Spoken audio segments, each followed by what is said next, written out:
friends out there, Rob here. Today I want to talk to you about Sony's new entrance into the camcorder market. This is great for us. It's been a long time since Sony has really put any effort into the prosumer ENG broadcast area of camcorders, and I'm happy to see them doing it. Today we're going to be talking about the NX800 and the Z200, Sony's brand new camcorder. If you're ready, let's jump into it now.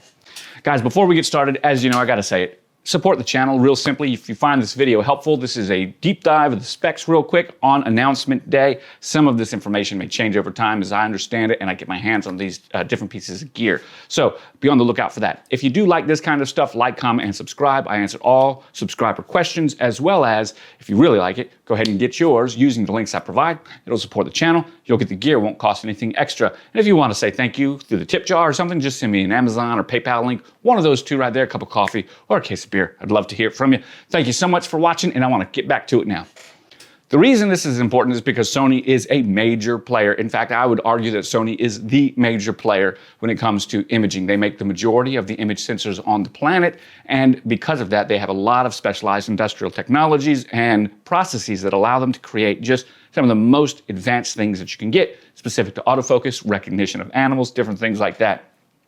Sony also has a patent on the variable electronic neutral density filter that they put in their professional cinema grade cameras and camcorders, as well as they put in the flagship, which is the Z280 series of ENG style broadcast documentary camcorders. Now, we're not talking about that flagship today, and from what I can read on Sony's website, the PZXW280 and the 200, those right there, or maybe it's the 250, or the 190 and the 280, those aren't going away. They're still the flagships. Much like when Fujifilm came out with the XH2 and the XT, the X Pro 1 or the X Pro series was still the flagship, even though these other different divisions or segments had additional features. The X Pro stayed as the flagship, very much as what Sony is doing here, which means we should see a refresh of those as well, and they're around $6,000 for the top of the end line. Now, moving back over here, what we're talking about is the more content creator friendly $3,200 price point for the NX800, which is the NX line, which is Sony's prosumer line, and the Z series, the Z series of 200, which is their more ENG or broadcast line. The difference between those is about $700, so $32.99 to $39.99 respectively. You get a couple of things different. So if we just look at the camcorders themselves and separate them, the more affordable entry-level version gets rid of things like a couple of the frame rate options that you might want to record with, specific to extremely high frame rates, and some possibly log formats. But really what you're getting rid of is the SDI output, and you're using HDMI to go out. You might also lose some MXF format and codecs as well for broadcaster-friendly type of stuff. Otherwise, the two are almost, I suppose, completely identical. I haven't seen them, but from the photos, looking at them on the photos, they seem to be physically identical on the outside. We're going to look at that as a deep dive in the specs as we go through. Both of these are 1-inch sensor cameras. They both feature electronic neutral density filters from 1:1 power all the way to 1/128th power, so you can get some really dark, light shade in there, which is really nice. This is a variable electronic ND inside the camcorder, which means that it can ramp steplessly throughout the video to help you record in different places. And if you are recording in log, that requires an ISO of 1600, so you really will need, the S-Log3 will really need those ND filters when shooting outside on a bright sunny day, especially if you're trying to do anything cinematic at 24 or 30 frames per second. You'll need to be at 1/48th or 1/60th of a shutter speed, and you're really going to need that variable ND to help you there. Now, most other camcorders are going to give you 3 stops of ND from clear all the way up to like 1/164th power, things like that. And this going up to 1/128th gives you an extra stop, a complete extra stop of light gating capability, which is excellent. Those are where the similarities begin, but they don't end there. The form factor being the same, we also have an AI chip in both of them.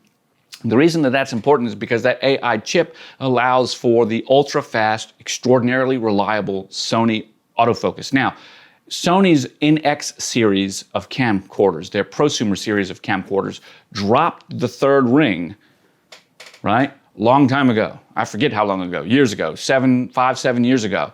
And they said their autofocus in their mind was good enough to get rid of that ring. And that allows them to use one multi-function or multi-purpose ring and then another ring that you can set up for fine focus. The thicker ring is there, the focus ring. The other one is for iris or whatever multi-purpose you want. Some other camcorders have done that in the more consumer range with Panasonic and Canon, but generally Panasonic on the Pro Series, Sony on the Pro Series, and Canon and JVC have all kept the 3-ring design. And why is that? Why is that so important? Well, it's because we as videographers, we as documentarians out there, we need 3 rings. One for iris, right? One for focus and one for zoom. Dropping one of those rings, even if we give ourselves an assignable ring to the other one, means that we've got to do something somewhere else. We've got to let the camera do something somewhere else, I should say, which means we usually have to rely on it to do something. Sony relies on it to do focus with its AI chip. And they did that with this series, but they've been doing that for years with the NX series, but not in their professional series. So we'll have to see if that comes to the Z280 series or whatever follows it. But currently, Sony is all about this 2-ring design. I'm of mixed emotions about that because, of course, I use the focus ring and the zoom ring, but what about, why would you get rid of one or the other? I think it's a broad statement to just have two rings on a $4,000 piece of, or a $3,000 piece of equipment that E&G or documentarians are supposed to have. However, I do trust that Sony's got it right. I feel like they do because I pretty much trust Sony autofocus anyways, and that AI chip is assisting with it, so maybe that's just one less thing for you and I to have to worry about. You know, if it's tap to focus, that's great. Another thing that they've done, which is really nice, we've got a fold-out screen, as you can see right here. It folds out to the side like this. The screen is nice and bright. I think 2.6 million pixels, but also it has a sunshade that comes included. So you can use the included sunshade to see it in bright light better or not. You can slip it on and take it off. I think that was cool. What else I see right here in the photos is that the viewfinder that you look through actually tilts down a little bit more. I like that a lot because many times when I go to put my camcorders in a bag, there's just that extra space where the eyepiece and eye cup just stick out. It'd be nice if it could pack a little bit smaller. This design seems to be pretty small. Now, one thing I've noticed too is that the batteries, you don't really see it here, but the batteries themselves will stick out here down at the bottom. So they'll go in right here, and it's not showing it as protruding, but there are batteries right there that will protrude from that particular area. And if you're using one of the big B&P batteries right there, like 6 or 8 cells, it'll stick out quite a bit. That's not something that I really deal with quite a bit with my Panasonics. Everything's are internal, even the bigger ones. So the housing was already large enough to accommodate that larger battery. When you look inside the camcorder, I think we can see that flat, how it folds flat real nice right there, the viewfinder, the LCD. And then you can see that nice, sleek, minimal design. They even got rid of the panel that would normally cover the audio section. So they've just slimmed the entire camera down, made it quite a bit more sleek, and there you go. Let's go ahead and dive into some of those specs. Now, we said that there were several, and I think it's important to kind of compare several of these, and I'll talk through them as we go down. This is on B&H website. Let me go ahead and shift over so that I know that you guys can see. Over here, we've got the Z200, which is the $4,000 unit, the NX800, which is the new $3,300 unit. Look what the HCX2 has done. Panasonic has dropped the price of the HCX2 from $31.97 to $29.97. So they dropped it by $200.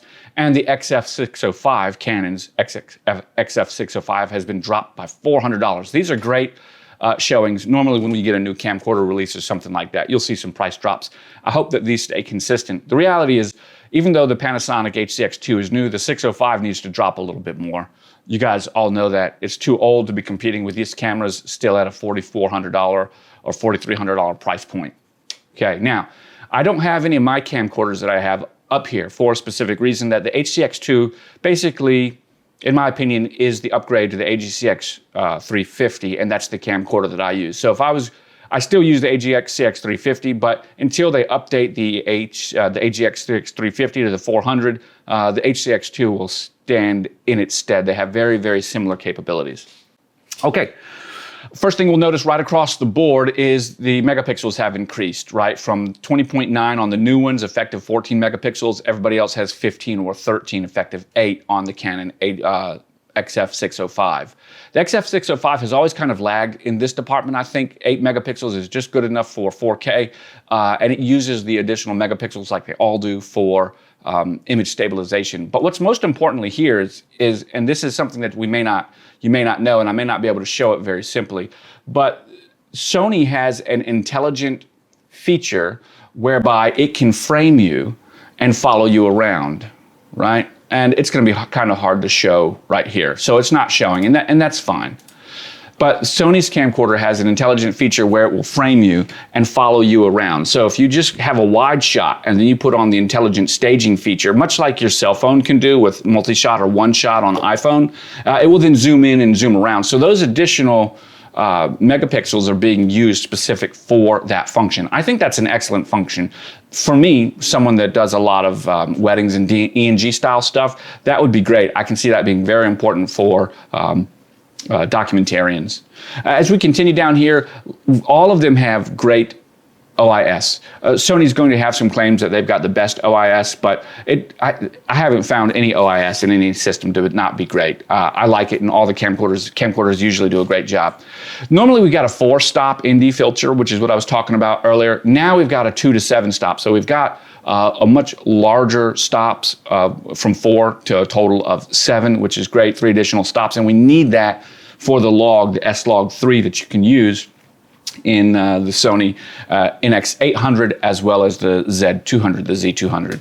Now, when you think about it as well, all of these have roughly the same type of shutter speeds, except for Canon, once again, 1/2000th of a second. Panasonic, JVC, and Sony have always given us a much higher shutter speed, so 1/8000th of a second compared to 1/2000th. That doesn't mean that you can't go to a different type of shutter, like electronic shutter with Canon and things like that. But as you know, then you get into jello and stuff when you're panning. So a mechanical true shutter is very helpful in these right here. ISO ranges 250 to 16,000. That sounds very low when you are thinking about it compared to a camera. You'd say ISO 16,000.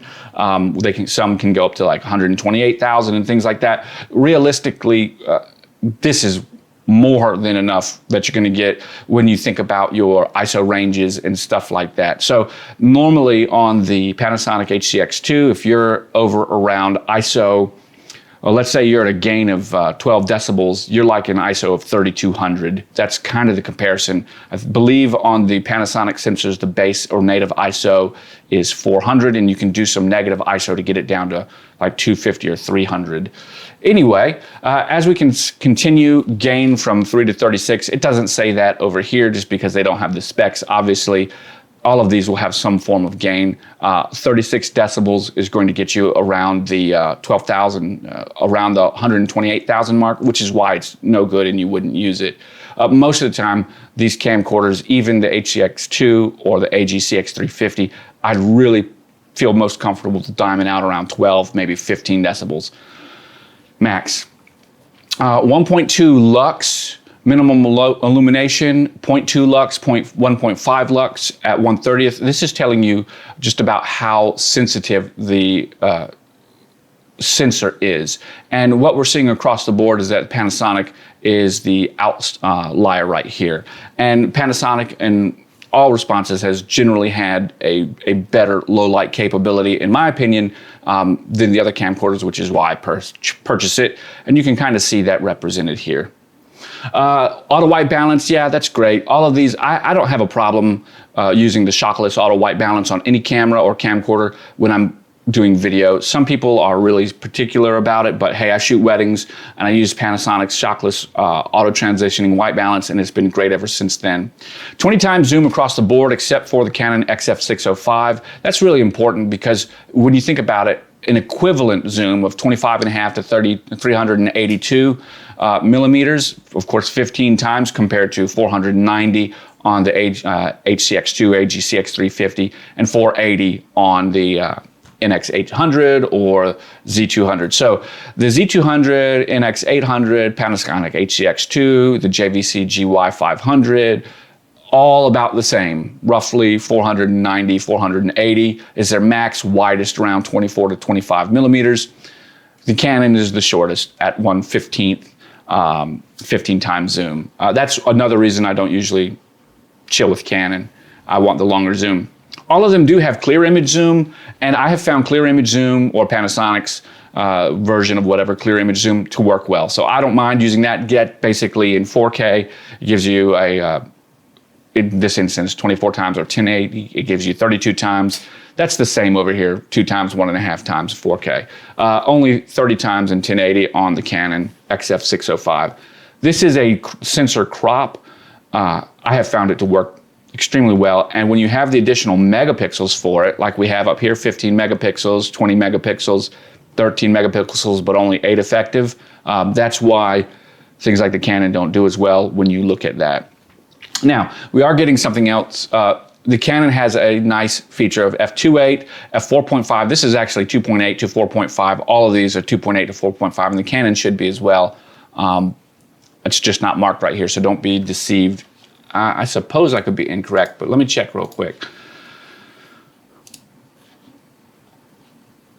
To me, 1 inch, yeah, down to f12, 2.8. Yeah, see, that's what I was saying. So when you look at this comparison chart, it's left out some very important information, and I know that to be the same here. All of these are f2.8 to 4.5. What would be a game changer is if one of these was actually just a constant f3.5 or a constant f2.8. That would be awesome, but not yet, I suppose. Filter threads are important. 58 millimeter smallest filter thread out of all of them here, 72 millimeter on the NX800 and the Z200. This is going to be a game changer.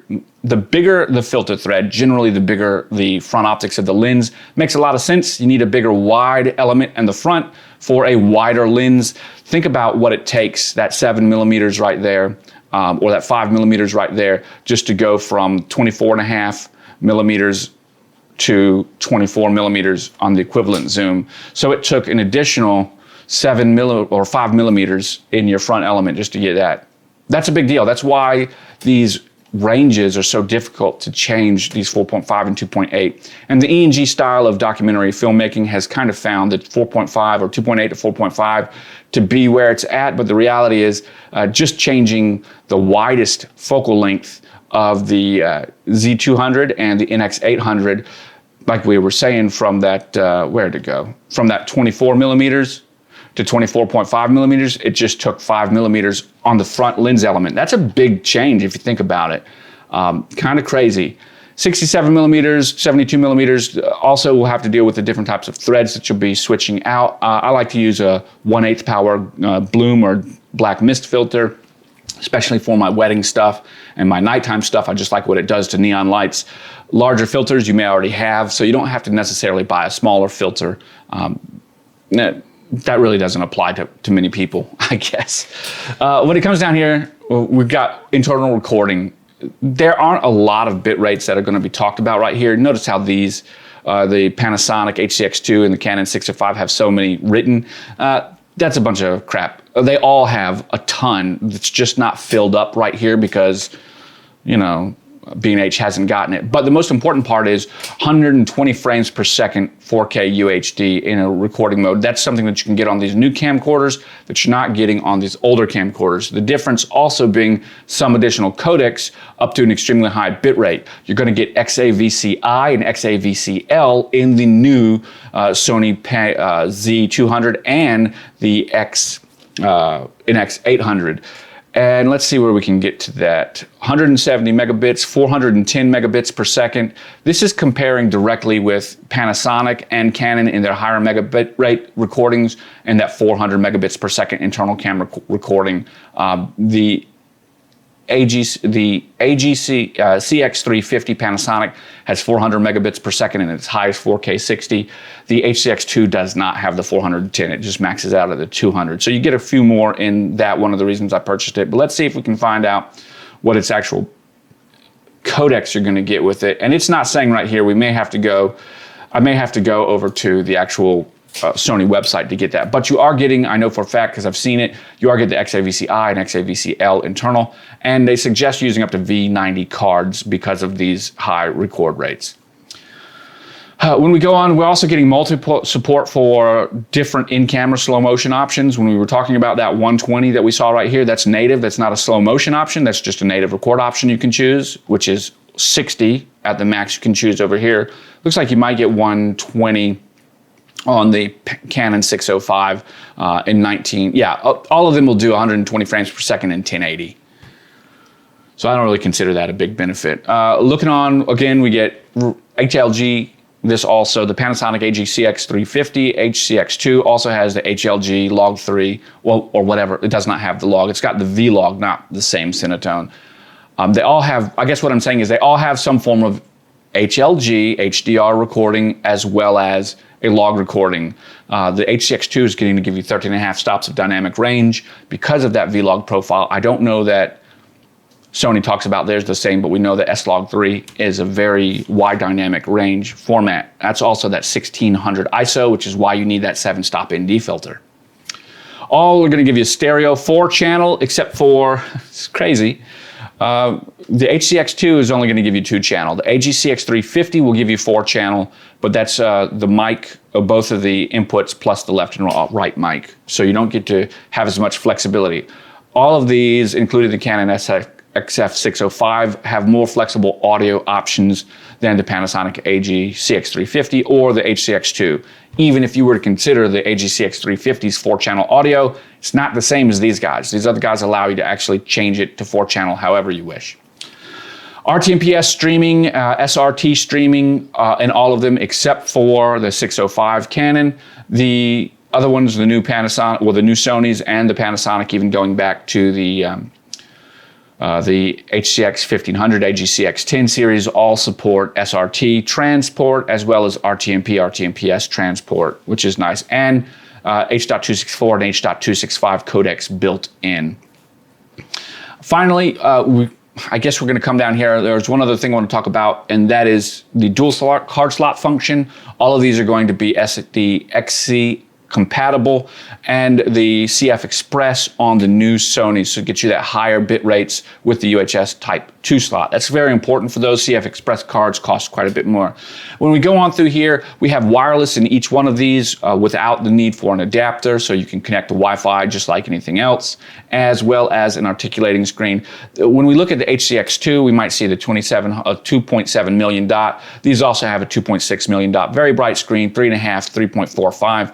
Everything's going to be exactly what you expect. I'd say that the screens themselves work well together. So that being the case, let's jump back out and now finish up the conversation, right? Okay, so a little white balance shift there as we go through. Let's see how that transitions. We're recording everything on the Panasonic S5 today between autofocus and manual focus, as you see. So now we're here, we're finalizing the conversation. What is there to be excited about? Well, I think there is quite a bit.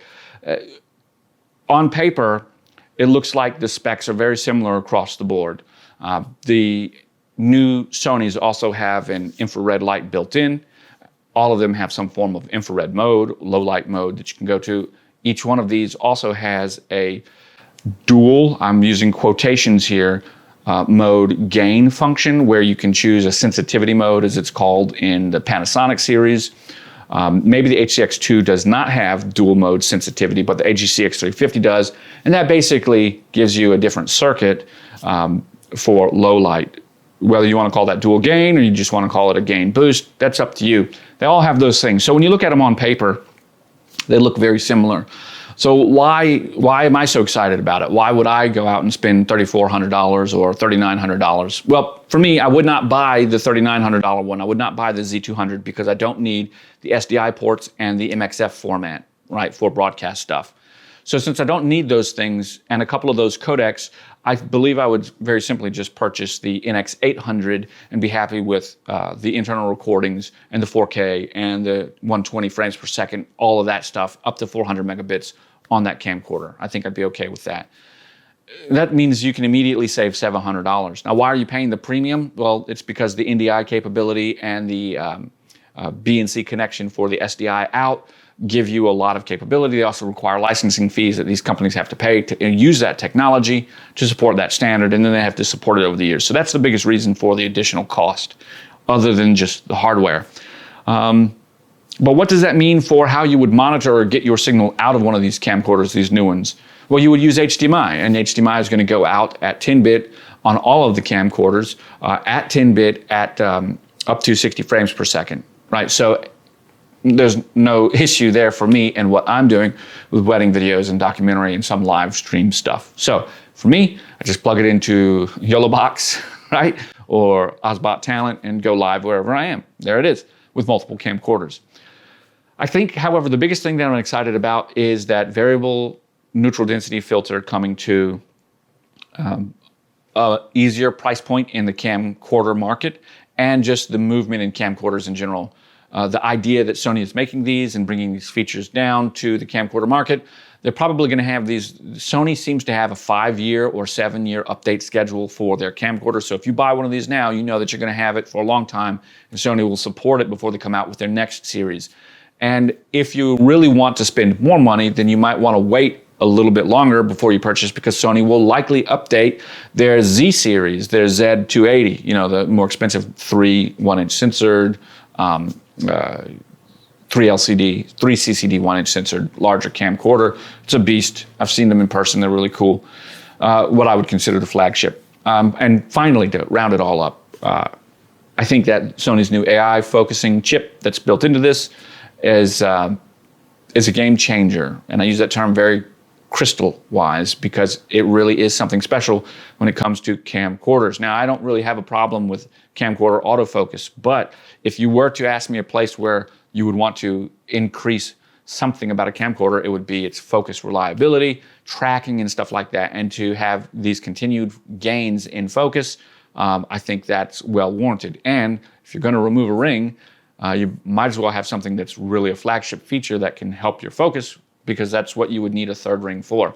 I think all these things together give you the ability to control the camera with that electronic ND filter, with a wide aperture in more situations, while also pulling focus manual or automatically and not having to switch to manual as much. Those things together mean that it's easier to turn on and shoot, which is exactly what a camcorder is supposed to give you the ability to do. Pick it up and go. It is the ultimate run and gun. So for me, I am excited. Guys, this has been a long 28 minute video. I hope that you have found it helpful. If you had, don't forget to leave a like and a comment down below. Send me a cup of coffee or a case of beer through PayPal. Use those Amazon links to get one for yourself, and I will catch you guys on the flip side. Bye for now.